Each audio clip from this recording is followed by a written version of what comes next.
Bonjour, c'est Gilles du site boursicoté.com. Voici l'analyse technique Forex et matières premières pour cette journée du lundi 24 février 2014. Avec pour débuter une analyse technique sur l'euro-dollar, donc qui est l'euro-dollar qui vient buter ici sur cette résistance des 1,3771. 1,3771 qui avait déjà été résistance ici sur cette phase de hausse. On avait retrouvé ici un contact avec la zone de support et donc aussi un contact sur la bande de Bollinger inférieure. Après avoir testé ici cette moyenne mobile 20 exponentielle comme zone de résistance, les cours avaient de nouveau marqué un contact ici avec cette zone de support avant de repasser au-dessus.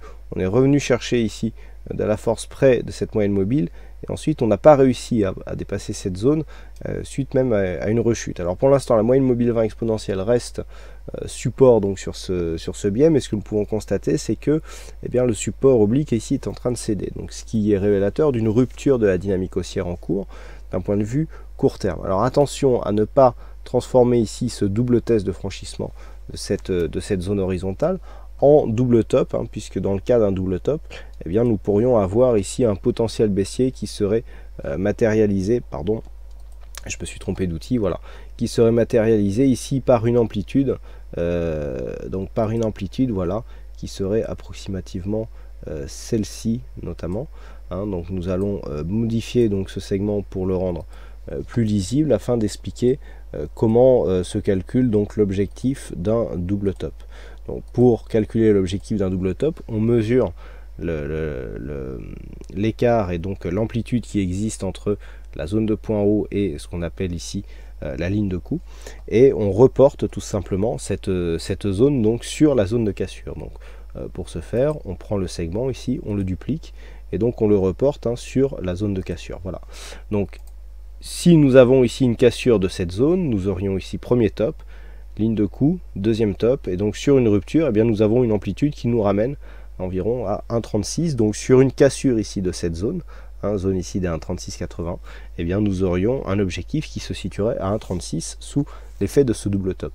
Au-delà de ce double top, nous avons d'autres éléments qui peuvent intervenir ici comme une phase de retournement. C'est tout simplement ce retracement de Fibonacci. Regardez pour l'instant, par rapport ici au retracement de cette amplitude, nous avons à peine attaqué ici le retracement des 23,6%. On est revenu ici chercher donc la zone de point haut comme zone de résistance et ensuite on redescend. Sur rupture ici de cette zone de support, nous aurons dans un premier temps une rupture de la dynamique, dans un second temps ici sur dépassement des 1,3703, une rupture du niveau des 23,6% qui signerait l'entrée en consolidation de ce cross de devise en direction du retracement des 38,2. Retracement des 38,2 nous provoquerait une cassure ici de cette zone, donc l'objectif serait potentiellement 1,36.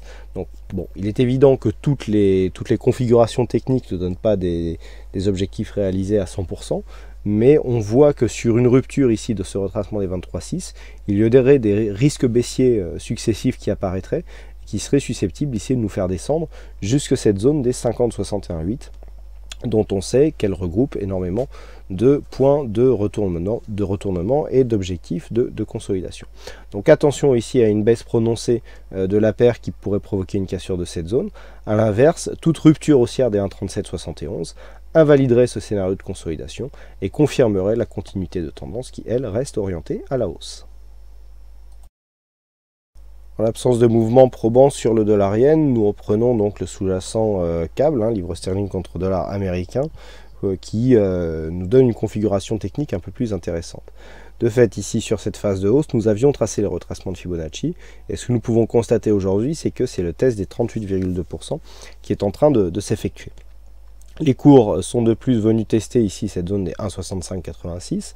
Donc maintenant, de deux choses l'une, soit nous nous trouvons ici dans une phase de hausse dynamique, et dans ce cas-là, les cours devraient se retourner à la hausse, casser cette moyenne mobile 20 exponentielle, cette zone de résistance à 1,6660, dont on sait qu'elle a joué un rôle prépondérant précédemment, et donc revenir ici sur la zone de point haut. Ce n'est que sur une rupture haussière des 1,6823 que nous validerons ici la continuité du mouvement haussier. En attendant, donc tant que ce scénario ne se réalise pas, on reste toujours ici sur une possibilité d'invalidation, puisque sur cette phase, on a ici une belle dynamique, mais la consolidation ici qui manque de relais. Nous avons déjà cassé ici la zone de support. Regardez, suite à cette cassure, on est venu ici marquer un point bas, qui a cassé les précédents points bas significatifs. On revient ici sur l'ancienne zone de support comme une résistance, et ensuite on s'écarte. Alors maintenant, la seule chose qui manque, c'est la phase d'accélération. Si cette phase d'accélération intervenait, il y aurait à coup sûr cassure ici de cette zone des 1,6660 et un objectif donc qui se situerait au-delà des 50%, donc dans cette zone 50,61,8. Pourquoi pas ici la zone des 1,65,20.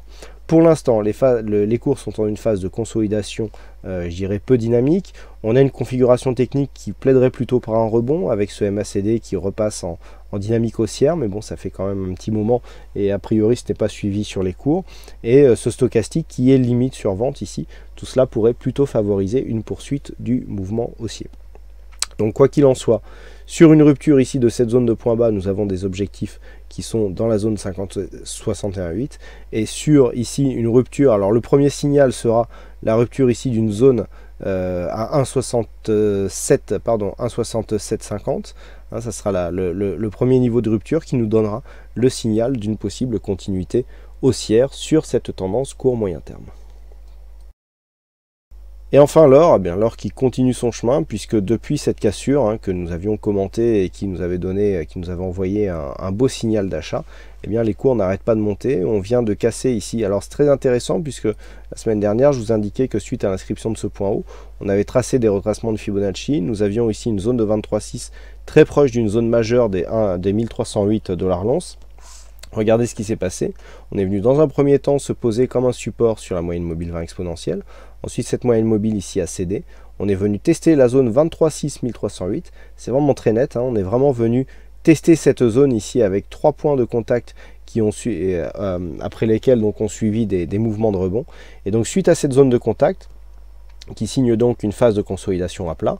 Regardez, retournement du MACD dans un contexte légèrement survendu, on imprime une dynamique qui va dans le sens de la continuité de tendance de fond et donc qui nous provoque une cassure de cette zone des 1332 $ l'once. Donc l'or se situe réellement ici dans un trend haussier. Cela avait été signalé dès la cassure de cette résistance oblique moyen-long terme.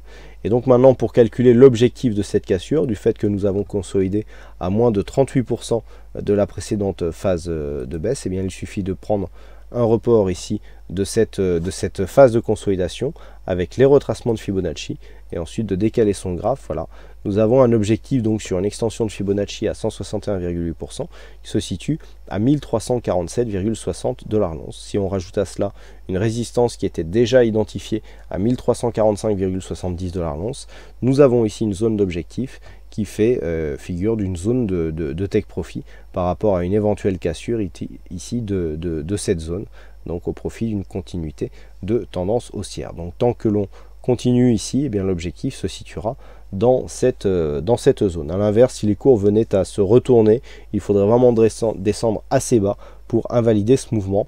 Le premier signal serait ici une attaque baissière de cette zone des 1332 $ l'once, puisqu'il s'agit du dernier point haut significatif que l'or vient de casser à l'instant. Pour préserver la tendance, il vaudrait mieux que si les cours redescendent, il vaudrait mieux que cette zone joue comme une zone de support. Voilà donc ce que nous pouvons dire sur cette analyse technique Forex et matières premières. Il ne me reste plus qu'à vous souhaiter à toutes et à tous une bonne soirée. Bonne chance dans vos prochains trades et on se retrouve donc dès demain pour d'autres analyses techniques en vidéo. Bonsoir à tous.